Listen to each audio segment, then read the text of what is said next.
अस्सलाम वालेकुम, मैं हूं शाहजेब खानजादा। कल मुल्क में सदारती इलेक्शन होने जा रहा है जिसमें हुक्मरान इत्तेहाद के आसिफ अली जरदारी और तहरीक इंसाफ के हिमायत याफ्ता महमूद खान अचकजई में मुकाबला होगा। वोटिंग सीक्रेट बैलेट के जरिए होगी और बज़ाहिर आसिफ अली जरदारी की पोजीशन काफी मुस्तहकम है और उनके सदर बनने के वाज़ेह इम्कानात हैं। लेकिन आज सदारती इलेक्शन से सिर्फ एक दिन पहले कौमी असम्बली में एक और तनाज़ा खड़ा हो गया है और इसका सदारती इंतखाब पर गहरा असर पड़ सकता है, क्योंकि तहरीक इंसाफ मुसलसल ये मुतालबा कर रही है कि मखसूस नशिस्तों का फैसला होने तक ऐवान मुकम्मल नहीं है, इसलिए सदारती इंतखाब नहीं हो सकता। और सुन्नी इत्तेहाद काउंसिल ने इलेक्शन कमीशन के फैसले को मुख्तलिफ अदालतों में चैलेंज भी किया हुआ है। 4 मार्च को इलेक्शन कमीशन ने सुन्नी इत्तेहाद काउंसिल की कौमी असम्बली और 4 सूबाई असम्बलियों में मखसूस नशिस्तें देने की दरख्वास्त मुस्तरद कर दी थी और उसके हिस्से की नशिस्तें नून लीग, पीपल्स पार्टी, MQM और JUI समेत दीगर जमातों में तकसीम कर दी थी। मगर इस फैसले को सुन्नी इत्तेहाद काउंसिल ने पेशावर हाई कोर्ट में चैलेंज कर दिया, जिस पर पेशावर हाई कोर्ट ने 6 मार्च को इब्तिदाई तौर पर एक दिन का हुक्म इम्तना जारी करते हुए स्पीकर कौमी असम्बली से उन अरकान से हल्फ न लेने का कहा, जिसके बाद कल पेशावर हाई कोर्ट के लार्जर बेंच ने इस हुक्म इम्तना में 13 मार्च तक तौसीह कर दी। मगर आज कौमी असम्बली में हुकूमत और अपोजिशन ने इस फैसले की अलग अलग तशरीह की। कौमी असम्बली के इजलास के दौरान जब स्पीकर ने मखसूस नशिस्तों पर कामयाब करार दिए गए कुछ अरकान से हल्फ लिया तो तहरीक इंसाफ के रहनुमा और नामजद अपोजिशन लीडर उमर अयूब ने कहा कि जिन अरकान ने हल्फ लिया वो गैर आईनी और तौहीन अदालत है। आज यहाँ पे 4-5 मेंबर्स ने आके इधर ओथ जो ली है वो गलत है, वो कंटेम्प्ट ऑफ कोर्ट के जुमरे में आता है, वो गैर आईनी तौर पे ले रहे हैं और उसके खिलाफ पेशावर हाई कोर्ट ने स्टे ऑर्डर दिया हुआ है। मगर आज अटॉर्नी जनरल मंसूर उस्मान अवान खुद कौमी असम्बली में मौजूद थे और उन्होंने ही इस एतराज़ पर जवाब देते हुए कहा कि पेशावर हाई कोर्ट का हुक्म सिर्फ 8 अरकान असम्बली से मुताल्लिक है, जिससे आज हल्फ ही नहीं लिया गया, इसलिए पेशावर हाई कोर्ट के हुक्म की खिलाफ वर्जी नहीं हुई है। जबकि स्पीकर कौमी असम्बली आया सादिक ने कहा कि उन्हें अदालत और इलेक्शन कमीशन से कोई हुक्मनामा मौसूल ही नहीं हुआ। The matter before Peshawar High Court, as the learned member has rightly pointed out, related to the seats which reserved seats for women. The 8 returned candidates which were notified by the Election Commission were impleaded as respondents in that petition. It is only those 8 reserved seats for women, the returned candidates on those seats for women which were impleaded as respondents, and the Peshawar High Court has granted an injunction and restrained an oath to be administered to them, and as I understand, that oath has not been administered today. जी ये सही है कि KP का कोई member So this is in conform or is in accordance with the order of the Peshawar High Court. मगर attorney general साहब हमारे पास ना कोर्ट का आया और ना इलेक्शन कमीशन का सेक्रेटेरिएट तक आया। As I understand, those 8 returned candidates have not been given oath. If they have not been given oath by you, then in my opinion there is no contempt. इस मौके पर chairman Tehreek Insaf barrister Gauhar Khan ने attorney general को जवाब देते हुए कहा कि पेशावर हाई कोर्ट का ऑर्डर पूरे पाकिस्तान से मुताल्लिक है। Mr. Speaker, that is precisely the questions before the High Court, and the matters involve not only the interpretation, but that involves an order passed by the Election Commission. And whenever the Election Commission order is in questions, that applies to the entire federation. Our submission is that the entire case is now sub judice. Therefore, no one is supposed to be administered oath, whether it's from KPK or whether it's from Punjab. And my request therefore be, Your Honor, Mr. Speaker, we are submitting that no one shall be administered oath. वाज़ेह है कि Peshawar high court ने 6 मार्च को जो हुक्म इम्तना जारी किया था उसके मुताबिक स्पीकर कौमी असम्बली को दरख्वास्त के फरीक नंबर 5 से 22 तक हल्फ लेने से रोका था और हमारे पास सुन्नी इत्तेहाद काउंसिल की पेशावर हाई कोर्ट में दायर की गई दरख्वास्त मौजूद है, जिसके मुताबिक फरीक नंबर 5 से 22 में कुछ इनफरादी शख्सियात के साथ साथ JUI, GDA, इस्तेहकाम पाकिस्तान पार्टी और काफ लीग भी शामिल है, यानी सिंध और पंजाब से इलेक्शन लड़ने वाली जमातें भी शामिल हैं। आज कौमी असम्बली के बाहर मीडिया से बात करते हुए तहरीक इंसाफ के चेयरमैन बैरिस्टर गौहर खान ने कहा कि इस सूरत हाल में आगे चलना बहुत मुश्किल हो जाएगा। अगर ऐसे ही चलना है, आपने सीटें भी ली, आपने बाकी भी धांधली भी करवाई, आपने 45 को 47 में कन्वर्ट कराते हुए भी सारे सीटें ले ली, तो ये चलना आपके साथ बड़ा मुश्किल हो जाएगा down the line. Despite the fact कि हम बार बार कोशिश कर रहे हैं कि हम आगे की तरफ बढ़े और हम आगे की तरफ चले और डेमोक्रेसी डीरेल ना हो, लेकिन इसके बावजूद ये से रूलिंग अगर आ जाती है तो इस पर हमें बहुत तशवीश है। इसके अलावा तहरीक इंसाफ के हिमायत याफ्ता सदारती उम्मीदवार महमूद खान अचकजई ने मुतालबा किया कि इंतखाबी मसाइल पर तमाम जमातों के सीनियर रहनुमा पर मुश्तमिल पार्लिमानी कमेटी बनाई जाए। वो इज्जत न करे, कमेटी बनाए। हमारी पार्लिमान में ऐसे लोग मौजूद हैं जो इन सारे मसाइल का, हम क्यों अपने कपड़े जाए अदालतों में ढूंढें, वहाँ धोएं। वी आर कॉम्पिटेंट पीपल, हमारी अपनी पार्लियामेंट है, कमेटी बनाए, जो भी ग्रीवेंसेज है, इलेक्शन के हो, रिगिंग के हो, 45 फार्म के हो, 47 फार्म के हो, हम बैठ के इसका इलाज कर सकते हैं। मुमकिन है कि हमारे ये साथी हम सब आपके साथ मुतमईन हो कि प्रेसिडेंट भी कंसेंसस से ले आओ। वाई शुड ही बी फलाना, वाई शुड बी फलाना, ये हो सकता है, लेकिन ये इस पार्लियामेंट ने अगर ये मौका ज़ाया किया फिर हर जगह ये चक होगी। महमूद खान चकजई ने आज ही इलेक्शन कमीशन से सदारती इलेक्शन मुलतवी करने की दरख्वास्त की थी। चीफ इलेक्शन कमिश्नर को लिखे गए खत में उन्होंने मौका अख्तियार किया कि कौमी और सूबाई असम्बलियों की कुछ मखसूस नशिस्तें अभी खाली हैं। जब तक ये नशिस्तें मुकम्मल नहीं होती तब तक आइन और कानून के मुताबिक सदर के इलेक्शन के लिए इलेक्टोरल कॉलेज पूरा नहीं होगा। सुन्नी इत्तेहाद काउंसिल ने मखसूस नशिस्तों के मामले पर पेशावर हाईकोर्ट में दरख्वास्त भी दायर की है, जिस पर अदालत की जानिब से हुक्म इम्तना जारी किया गया है और दरख्वास्त गुजार सुन्नी इत्तेहाद काउंसिल के हक में वाज़ेह फैसले के लिए पुरुमीद है। इन हालात की रोशनी में इलेक्टोरल कॉलेज मुकम्मल होने तक सदारती इलेक्शन मुलतवी किया जाए। इसके अलावा आज सिंध हाई कोर्ट ने भी सुन्नी इत्तेहाद काउंसिल की दरख्वास्त पर सदारती इलेक्शन में मखसूस नशिस्तों पर कामयाब 3 अरकान असम्बली के वोट ना गिनने का हुक्म दिया है, मगर आज लाहौर हाई कोर्ट से सुन्नी इत्तेहाद काउंसिल को कोई उबूरी रिलीफ नहीं मिल सका। अदालत ने फरीकैन को नोटिस जारी करते हुए केस की समाअत 13 मार्च तक मुलतवी कर दी है, मगर इससे पहले आज पंजाब असम्बली में स्पीकर मलिक अहमद खान ने मखसूस नशिस्तों पर कामयाब करार दिए गए 24 अरकान असम्बली से हल्फ ले लिया। इस दौरान सुन्नी इत्तेहाद काउंसिल के अरकान शोर शराबा और एहतजाज करते रहे। सदारती इलेक्शन से एक दिन पहले ये सूरत हाल बन रही है। आज लाहौर में सदारती इलेक्शन की तैयारियों के सिलसिले में नून लीग और पीपल्स पार्टी की पंजाब असम्बली की पार्लिमानी पार्टियों का इजलास हुआ। इजलास में वज़ीर आला पंजाब मरियम नवाज और chairman Peoples Party Bilawal Bhutto Zardari भी शरीक हुए। बिलावल और मरियम नवाज ने दोनों ने आसिफ अली जरदारी के लिए अरकान से वोट मांगे। अब सबसे मैं वोट मांगने आया और वो भी अपना वालिद के लिए वोट मांगने आया। मैं अपने वालिद के लिए सिर्फ इतना ही कह सकता हूँ कि वो वैसे ही आपका ख्याल रखेगा जैसे वो मेरा ख्याल रखेगा। आपने कहा कि आज आप वोट मांगने आए हैं, अगर आप वोट ना भी मांगने आते तो PMLN इंशाल्लाह इसी तरह आपको वोट देती। इत्तेहादी जमातों की तैयारियां जारी हैं, लेकिन कल आसिफ अली जरदारी और महमूद खान चकजई को कितने वोट मिल सकते हैं? अगर सुन्नी इत्तेहाद काउंसिल जिन मखसूस नशिस्तों का दावा कर रही है वो अगर उन्हें मिल भी जाएं तो भी ज़्यादा फ़र्क नहीं पड़ता। आसिफ अली जरदारी की पोजीशन मुस्तहकम है। आज कौमी असम्बली में 4 और पंजाब असम्बली में मखसूस नशिस्तों से ताल्लुक़ रखने वाले 24 अरकान ने हल्फ उठा लिया है। नंबर गेम की जो कल सूरत हाल थी वो आज बदल गई है। कल भी हमने आपके सामने नंबर गेम की सूरत हाल रखी थी और आज की अपडेटेड सूरत हाल भी आपके सामने रखते हैं। कल कौमी असम्बली, सेनेट और चारों सूबाई असम्बलियों के अरकान वोट कास्ट करेंगे। कौमी असम्बली, सेनेट और बलूचिस्तान असम्बली के हर रुकन का एक वोट गिना जाएगा, जबकि पंजाब, सिंध और खैबर पख्तूनख्वा असम्बली के वोट मुल्क की सबसे छोटी सूबाई असम्बली यानी बलूचिस्तान असम्बली के बराबर यानी 65 शुमार होंगे। इस वक्त कौमी असम्बली की 336 नशिस्तों में से 27 नशिस्तें खाली हैं, यानी 309 अरकान वोट देंगे। सेनेट की 100 में से 7 नशिस्तें खाली हैं, यानी 93 अरकान वोट देंगे। MQM ने भी आसिफ अली जरदारी को वोट देने का ऐलान कर दिया है। इसके बाद अब जो मुमकिन पार्टी पोजीशन सामने आई है उसके मुताबिक सेनेट से सदारती उम्मीदवार आसिफ अली जरदारी को 55 जबकि महमूद खान चकजई को 24 वोट मिलने की तवक्को है, जबकि कौमी असम्बली से आसिफ अली जरदारी को 207 वोट मिल सकते हैं, क्योंकि आज ही मखसूस नशिस्तों पर 4 अरकान ने हल्फ उठा लिया है, जबकि महमूद खान चकजई को मुमकिन तौर पर 93 वोट मिल सकते हैं। इसके अलावा बलूचिस्तान असम्बली से हाल ही में पीपल्स पार्टी के वजीर आला सरफराज बुगटी को 65 में से 41 वोट मिले हैं, इसलिए तवक्को की जा सकती है कि आसिफ अली जरदारी भी कम अज कम 41 वोट देने में कामयाब हो जाएंगे और दूसरी तरफ महमूद खान चकजई को तकरीबन 10 वोट मिलने की तवक्को है। इसी तरह पंजाब असम्बली की 371 में से इस वक्त 20 नशिस्तें खाली हैं। इस तरह 351 अरकान वोट देंगे। आज मखसूस नशिस्तों पर 24 अरकान ने हल्फ उठा लिया है, जिसके बाद हुक्मरान इत्तेहाद के पास 242 और अपोजिशन के पास 108 नशिस्तें हैं। इस हिसाब से आसिफ अली जरदारी को 44 और महमूद खान चकजई को बकिया 21 वोट मिल सकते हैं। सिंध असम्बली में MQM की हिमायत के बाद आसिफ अली जरदारी को 61 और महमूद खान चकजई को सिर्फ 3 वोट मिल सकेंगे। सिंध असम्बली के हवाले से सिंध हाई कोर्ट ने मखसूस नशिस्तों पर कामयाब होने वाले 3 उम्मीदवारों के वोट शुमार करने से रोक दिया है।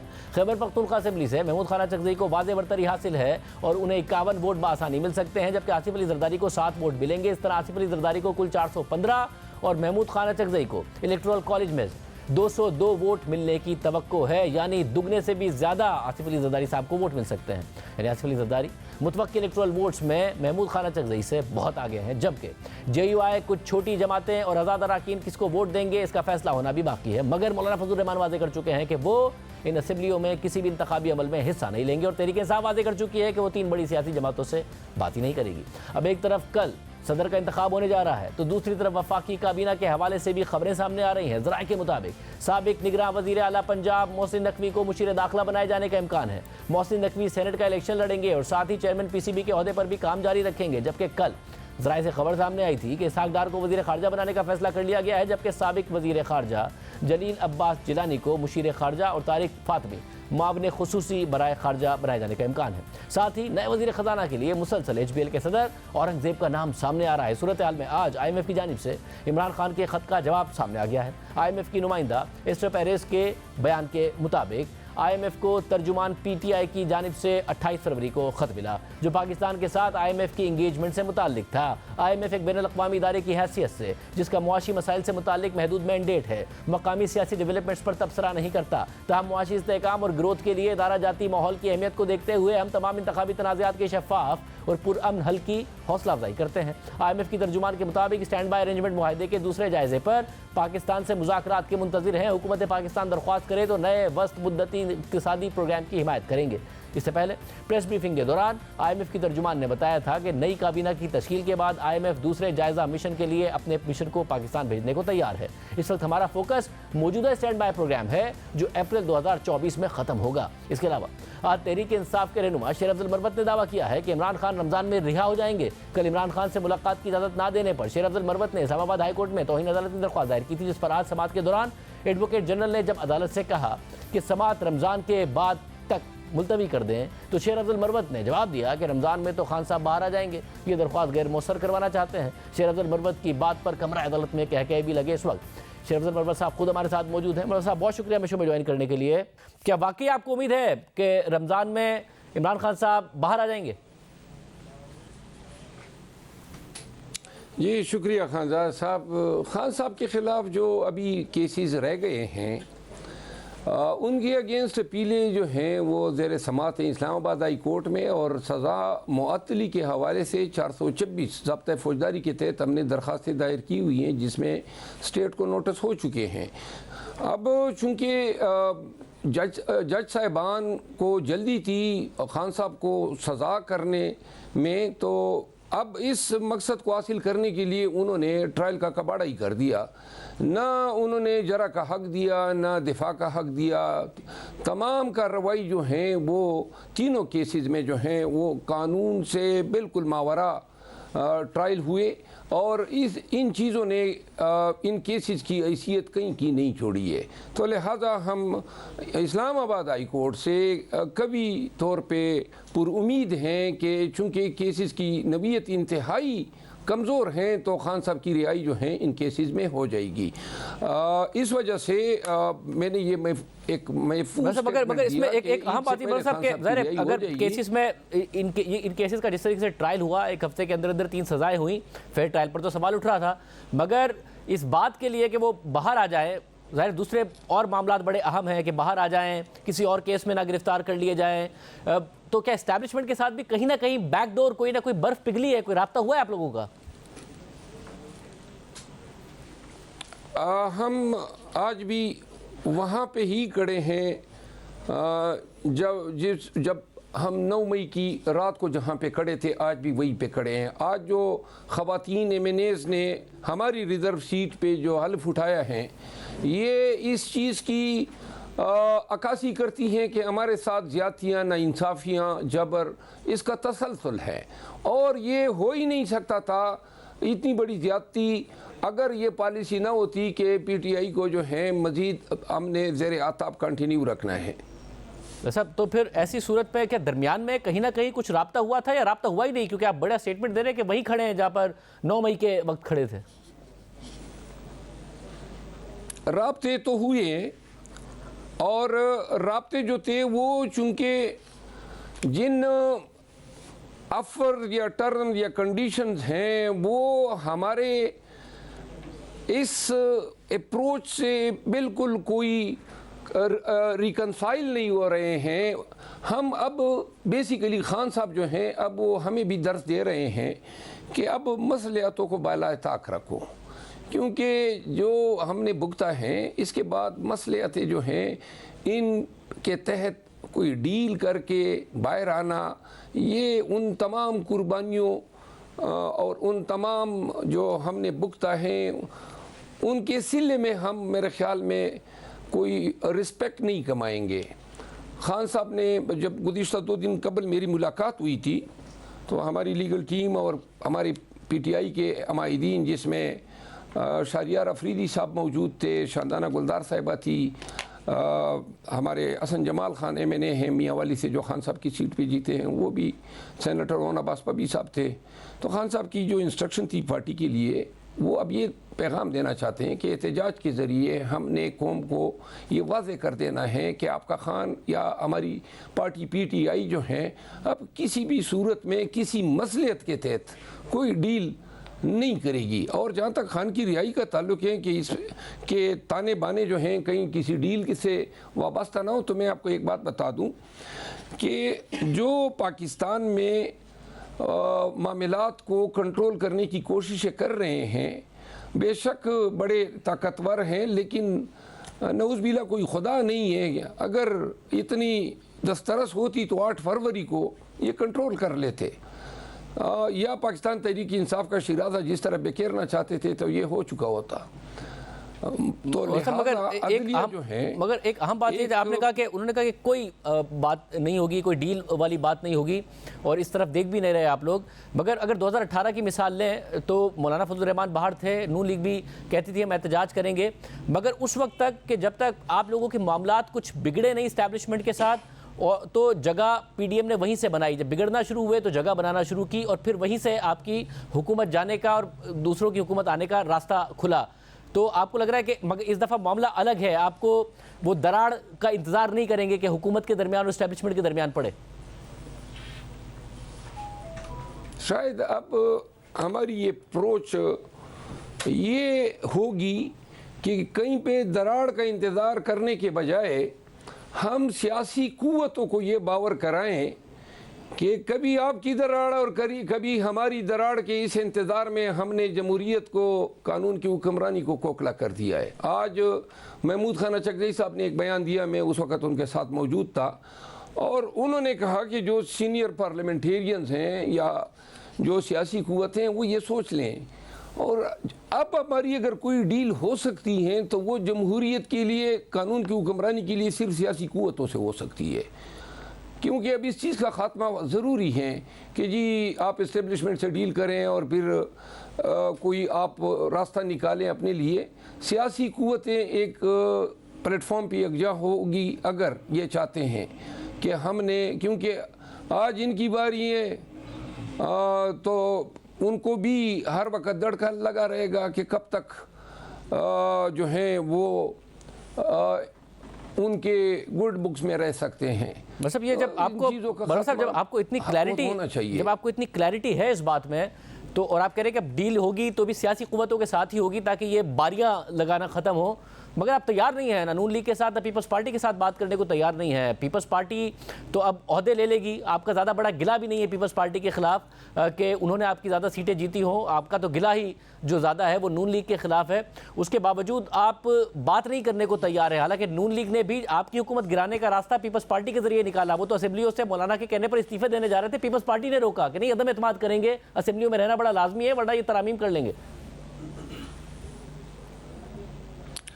आपकी बात किसी हद तक सही है कि पीपल पार्टी जो है उन्होंने हमें इतना नुकसान नहीं दिया है, और ना उनकी जो कोशिशें हैं वो इतनी जमहूरियत के लिए ख़तरनाक या मोहलिक रही हैं। गर्चे इक़्तिदार के लालच में या सीटें हथियाने के चक्कर में ये भी उसी प्रोसेस का हिस्सा बनते गए, लेकिन जो किरदार बुनियादी नून ने अदा किया है और अदा करती जा रही है। लेकिन एक चीज़ मैं आपको वाज़े कर दूं, हमने कभी ये नहीं कहा है कि सियासी कुव्वतों से कोई बात नहीं हो सकती है। हमने ये कहा है कि TORs जो हैं वो ये होने चाहिए कि ये हमारे मैंडेट पे बैठ के इन्होंने हुकूमत बनाई है, तो लिहाजा पीपल पार्टी का, नून का, और जो सबसे बड़ी बेनिफिशरी है MQM, ये बकाया तो राज़ी हो जाएंगी। MQM जो है 6-6 हज़ार और 10-10 हज़ार पे मैंने बना के लाए हैं, और वो तो एक प्रेशर ग्रुप है, तो उनका इस के लिए राज़ी होना शायद नामुमकिन है। अच्छा, मगर इस प्रेशर ग्रुप ने आपकी हुकूमत को, आपका यही दावा था कि इस प्रेशर ग्रुप ने, या जिसको आप प्रेशर ग्रुप कह रहे हैं, MQM ने उस वक्त आपकी हुकूमत को छोड़ा। आप लोगों का ये दावा रहा कि जब उन्हें इशारा मिला, तो आप ये कह रहे हैं कि इस दफ़ा आपने तो डील वगैरह बात करनी नहीं है, ना इस दरार का इंतज़ार करना है, तो MQM तो नहीं छोड़ेगी, और एमक्यूएम को अगर छोड़ भी दे तब भी इस हुकूमत को फ़र्क नहीं पड़ता, एक ही जमात से फ़र्क पड़ता है, वो पीपल्स पार्टी है। पीपल्स पार्टी छोड़ दे धड़ाम से हुकूमत गिर जाएगी। पीपल्स पार्टी और नून लीग मिलकर हुकूमत चला सकते हैं। पीपल्स पार्टी ने वजारतें नहीं ली हैं, सिर्फ ओहदे लिए हैं। पीपल पार्टी और नून लीग की जो मौजूदा कुर्बतें हैं, ये शायद पीपल पार्टी की अपनी ख्वाहिश पर भी नहीं है। ज़बरदस्ती उनको नून के करीब लाया गया है और ये हुकूमत का ढांचा खड़ा किया गया है। लेकिन मेरा ख्याल नहीं है कि उनके दरमियान ये कुर्बतें ज़्यादा देर चलेंगी, और एक वक्त शायद ऐसा भी आए कि पीपल पार्टी को मजबूर भी नहीं किया जा सकेगा। और ये उस सूरत में ही होगा मरबा साहब, और ये उस सूरत में होगा कि या तो आपकी इस्टेब्लिशमेंट के साथ कुर्बत हो जाएगी या फिर नून लीग की इस्टेब्लिशमेंट से दूरी हो जाएगी। हम ये चाहते हैं कि कुर्बतें पार्टियों सियासी कुव्वतों के बीच होनी चाहिए, और इसके लिए ज़रूरी है कि नून इसका इदराक कर लें, क्योंकि नून खुद भी माजी में दावे करती रही हैं कि ये इस चीज़ की विक्टिम रही है।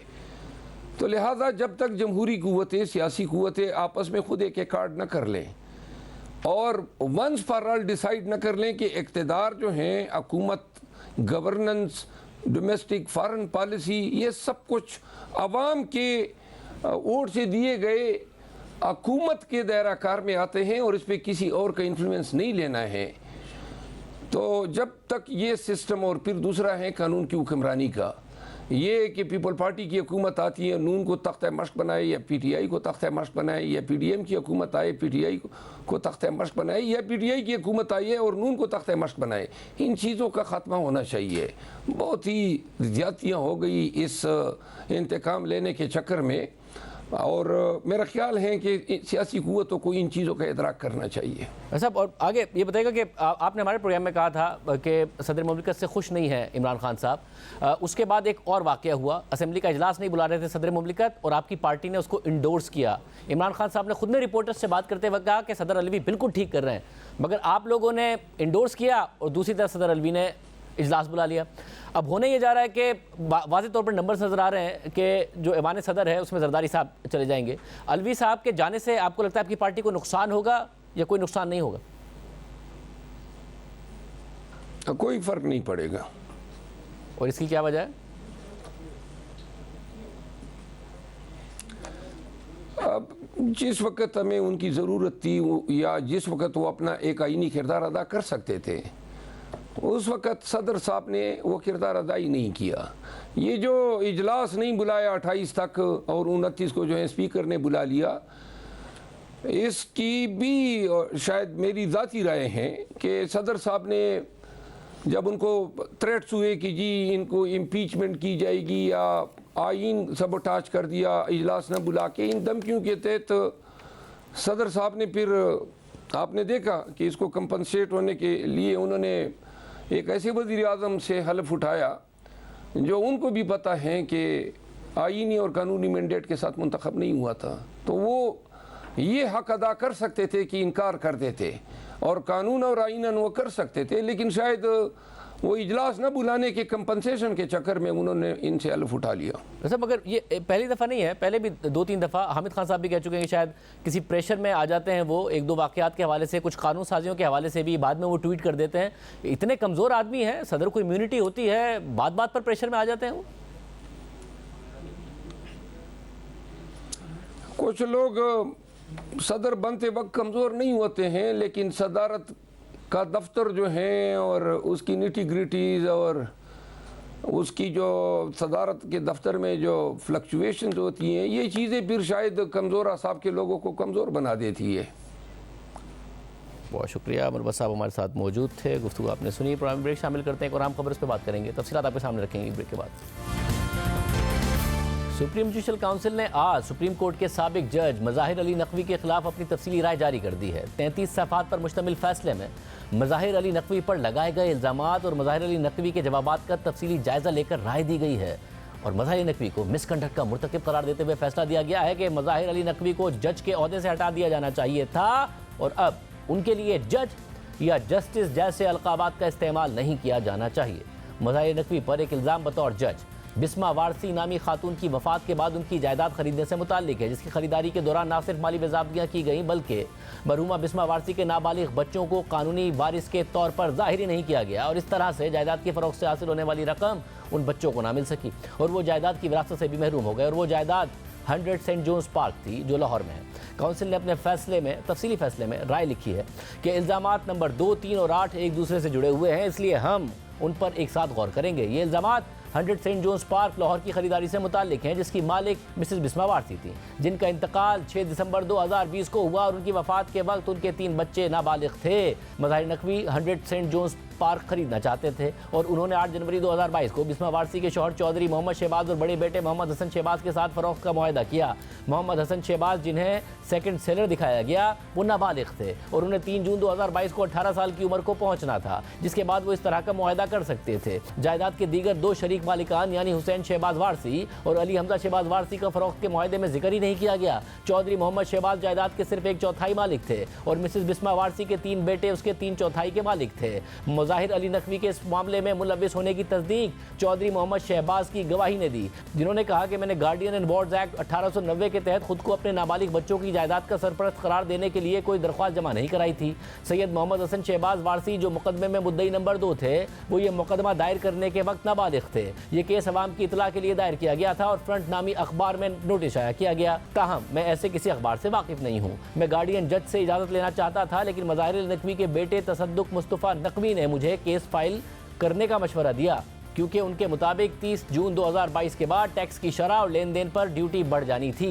मैंने मज़ाहिर नकवी और उनके बेटे तसद्दुक मुस्तफ़ा नकवी को इतला दी थी कि मेरी मरहुमा बीवी बिस्मा वारसी से मेरे 3 बेटे हैं जो जायदाद के मालिक हैं। ताहम मज़ाहिर अली नकवी ने कहा कि पहले सेल डीड रजिस्टर्ड करवाएं और ज़रूरत पड़ने पर गार्डियन जज से बाद में इजाज़त ली जा सकती है। सुप्रीम जुडिशल काउंसिल ने अपनी राय में लिखा है कि मज़कूरा जायदाद की मज़ाहिर अली नकवी की तरफ से खरीदारी में सिर्फ यही गलत नहीं हुआ, बल्कि 2 प्रॉपर्टी वैल्यूएटर्स जो पाकिस्तान बैंकर्स एसोसिएशन से मंजूर शुदा हैं, उन्होंने गवाही दी कि खरीदारी के वक्त जायदाद की कीमत काफ़ी ज़्यादा थी। नाबालिग की जायदाद को बेचने की इजाज़त गार्डियन कोर्ट से हासिल करना ज़रूरी है और अगर अदालत फरोख्त करने की इजाज़त देने का फैसला करती है तो उसे नाबालिग के मफाद का तहफ़्फ़ुज़ करना होता है। जस्टिस नकवी ने कहा कि जायदाद का कब्जा लेने और इस्तेमाल करने के बावजूद वो खुद विक्टिम यानी मजलूम है, मगर नाबालिगों के पास अपना जायदाद है और ना पैसा है। दरअसल वो नाबालिग बच्चे मजलूम हैं। ताहम अगर ये फ़र्ज़ भी कर लिया जाए कि मज़ाहिर अली नकवी को पहले इसका इल्म नहीं था, तो भी मज़कूरा फ्रॉड का इल्म होने के बाद उन्होंने कुछ नहीं किया, जिससे पता चलता है कि उन्होंने ये जानने के बावजूद ये जायदाद खरीदी थी कि ये बच्चों की मुश्तरका मिल्कियत है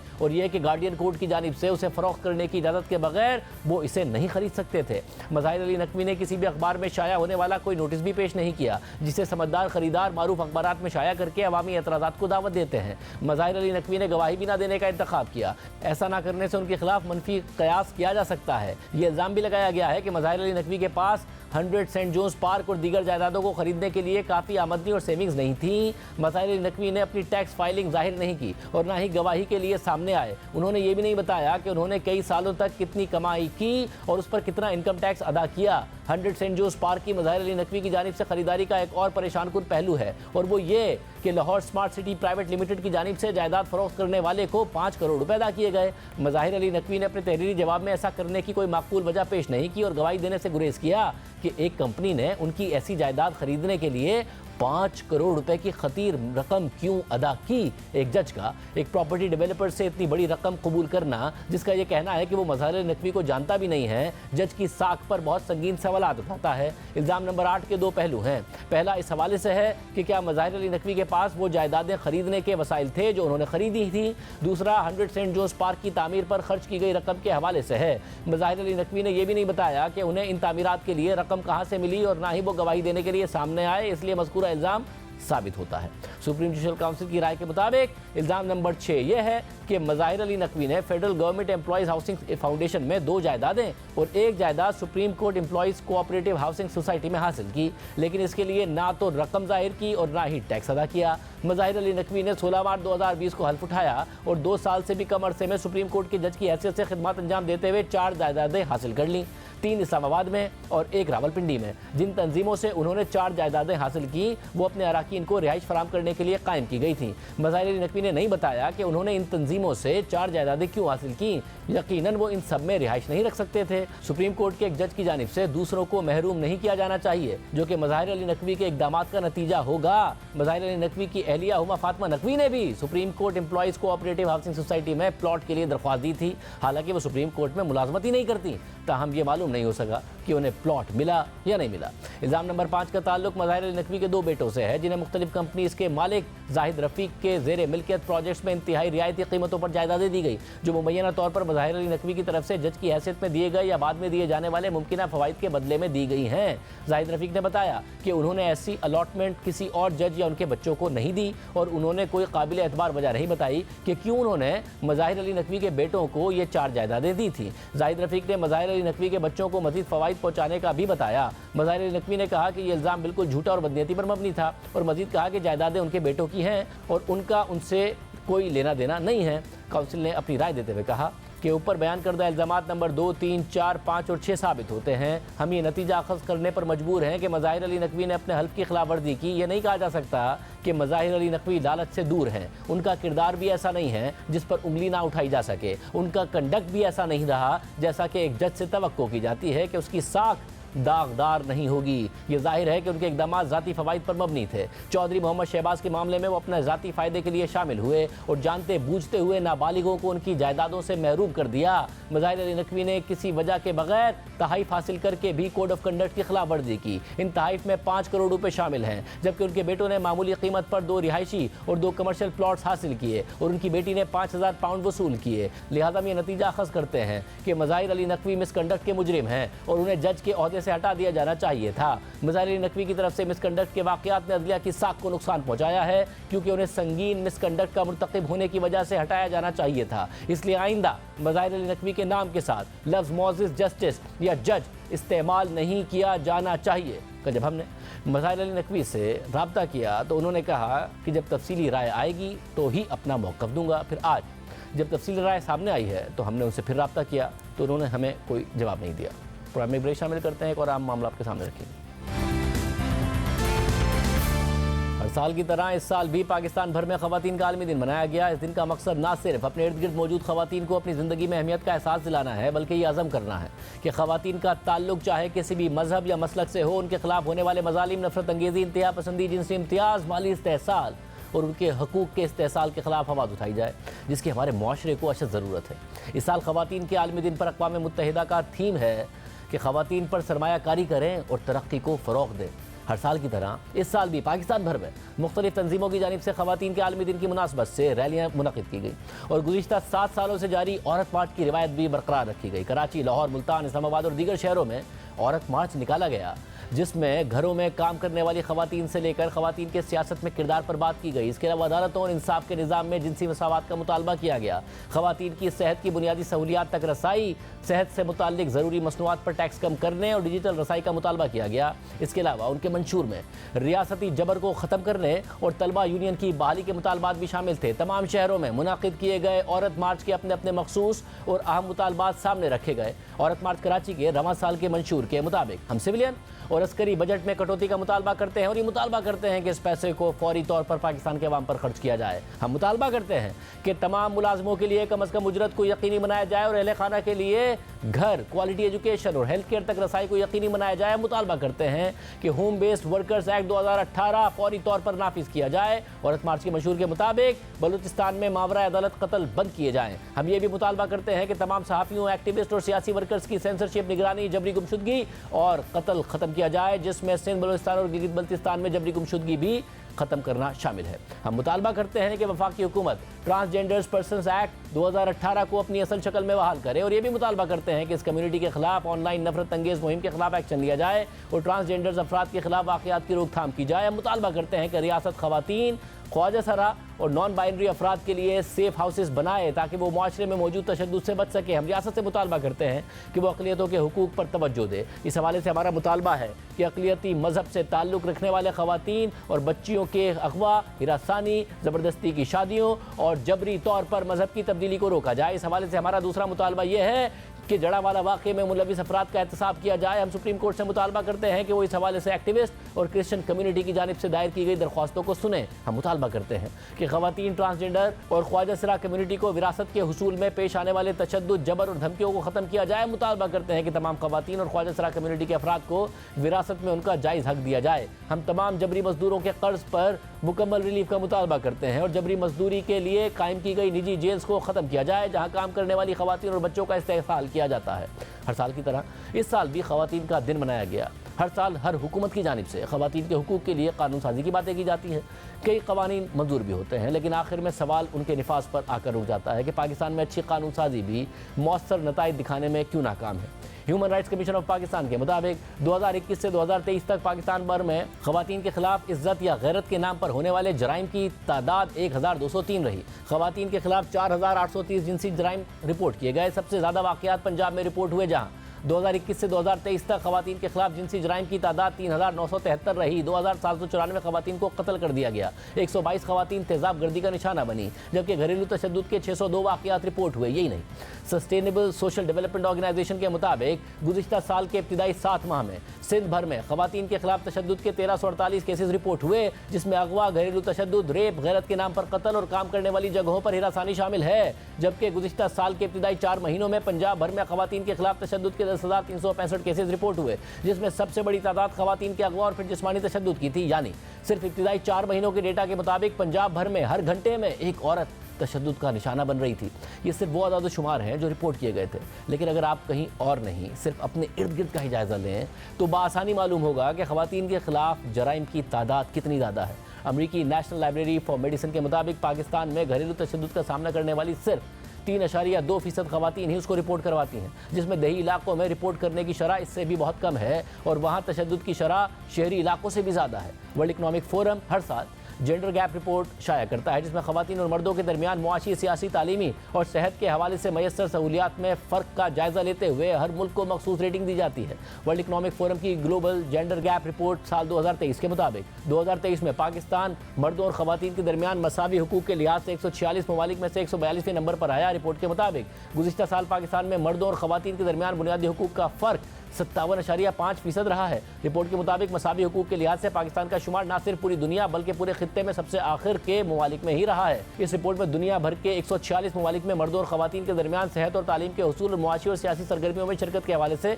फ़र्क का जायज़ा लिया गया। ग्लोबल जेंडर गैप रिपोर्ट 2023 के मुताबिक मुआशी सरगर्मियों और मौक़े के हवाले से 146 ममालिक में से पाकिस्तान का 143वां नंबर रहा है, जबकि एक ही तरह के काम के लिए मर्दों और ख़वातीन की तनख्वाहों में फ़र्क के लिहाज से पाकिस्तान 71वें नंबर पर आया है। इसी तरह तालीम के हुसूल के लिए मसावी मौक़े में पाकिस्तान का 138वां नंबर रहा है, जबकि इससे पहले 2022 में इस कैटेगरी में पाकिस्तान का 135वां नंबर आया था। यानी पाकिस्तान में एक साल में तालीम के लिए मसावी मौक़े के मामले में फ़र्क ख़त्म होने के बजाय मज़ीद बढ़ा है। इसी तरह सेहत की बुनियादी सहूलियात के फ़र्क के लिहाज से पाकिस्तान का 132वां नंबर रहा है, जबकि सियासी तौर पर बाइख्तियार होने के लिहाज से पाकिस्तान का 95वां नंबर रहा है। ख़वातीन के खिलाफ होने वाला इम्तियाजी सलूक सिर्फ जिनसी तशद्दुद, रेप, तेज़ाब गर्दी तक महदूद नहीं है। हालिया सालों में डिजिटाइजेशन के बढ़ने और ख़वातीन की जानिब से वर्क फोर्स में शमूलियत के बाद भी उनके खिलाफ साइबर हिरासानी और काम करने वाली जगहों पर इम्तियाजी सलूक रिपोर्ट किया गया है। डिजिटल राइट्स फाउंडेशन की साल 2022 की रिपोर्ट के मुताबिक सिर्फ एक साल में उनके पास साइबर हिरासानी के 2695 केसेस रिपोर्ट हुए हैं, यानी हर महीने 224 नए केसेस रिपोर्ट किए गए हैं। जबकि अलायंस अगेंस्ट सेक्सुअल हैरेसमेंट नामी इदारे की रिपोर्ट के मुताबिक पाकिस्तान में प्राइवेट और पब्लिक सेक्टर में मौजूद 93% ख़वातीन ने अपने काम करने वाली जगहों पर किसी न किसी तरह की हिरासानी की शिकायत की है। ख़वातीन के काम करने वाली जगहों पर हिरासानी के खिलाफ पाकिस्तान के वफाकी मोहतसिब की साल 2022 की रिपोर्ट के मुताबिक सिर्फ 2018 से 2022 के दरमियान पाकिस्तान के हुकूमती सेक्टर में हिरासानी की 2169 शिकायत मौसूल हुई, जिनमें से 582 शिकायत ख़वातीन ने और 148 शिकायत मर्दों ने दर्ज करवाई थी। जबकि इसी दौरान प्राइवेट सेक्टर से 994 ख़वातीन ने हिरासानी की शिकायत दर्ज करवाई थी। इन तमाम रिपोर्ट्स में मौजूद ये तादाद महज एदाद शुमार नहीं है, बल्कि हमारे मुआशरे के लिए एक आईना है जिसमें इंतहाई भयानक शक्ल नज़र आती है। इजाज़त दीजिए, अल्लाह हाफ़िज़।